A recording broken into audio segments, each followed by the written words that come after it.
So this week I have some questions about the dam history of the Deschutes River. Well, I'm glad you asked. The Deschutes River originates at Little Lava Lake in the Deschutes National Forest, and while most rivers cut their own path, the Deschutes had a much more dramatic and sudden change. You see, it originally flowed around Pilot Butte from the east, but about 188,000 years ago, a lava flow filled in that channel and the river was diverted into a new channel along the west side where it runs today.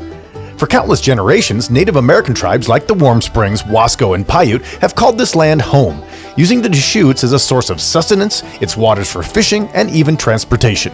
The Lewis and Clark expedition attempted to name it the Clark River on their return to the area in 1806, but that name didn't last long as early 19th century French fur traders dubbed the waterway La Rivière des Deschutes, which means River of the Falls, later dubbed the Deschutes. Any other questions about the history of the Deschutes River? No, you don't get it. I have some questions about the dam history. Oh, for that, I should consult some professionals. So between 1910 and 1964, there's a series of dams all along. If you look at the whole of the Deschutes, this is bringing the Deschutes River into, the world of damming and how do humans manipulate rivers to support agriculture and to support recreation and to support all these different things. With the invention of the light bulb in 1880, electrical appliances began hitting markets all across the country and across the world around the turn of the century. Central Oregon was no exception. But even it starts with basic electricity. So in 1910, Bend Power and Light installs the first dam at Newport that gives the first electricity for the town in 1910. They celebrated when Muir Pond filled in behind the dam.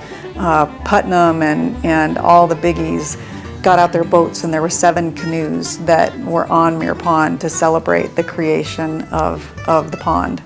But as is always the case, once you got a damn good thing going, there's always a demand for more dam energy.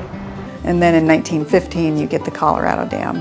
And then you get Crane Prairie and Klein Falls, and the regulation of the flows that siphons off how much is going to irrigation, how much is allowed to stay in the river for fish, until you get a completely human-managed river that we have today. Little did I know, while electricity generation is certainly an important function of the Deschutes River dams, it was basically an afterthought compared to water storage. So a lot of the dams across the West and specifically here in Central Oregon were actually built to store water for irrigation purposes, and they're not necessarily electricity generating dams. So here in the Upper Deschutes Basin, you have Crane Prairie and Wickiup, both of which are storing water for irrigation, and there's no electricity generated by those dams. Not only is most of the water not going to generate electricity, only a small fraction of it is actually going to the cities.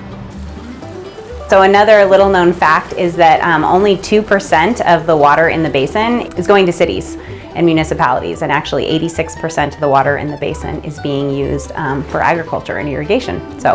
And that is also a fact that is pretty much across the board in the West. So the vast majority of the freshwater resources in the western United States are being used for irrigation. that's a lot of damn stuff that I didn't know.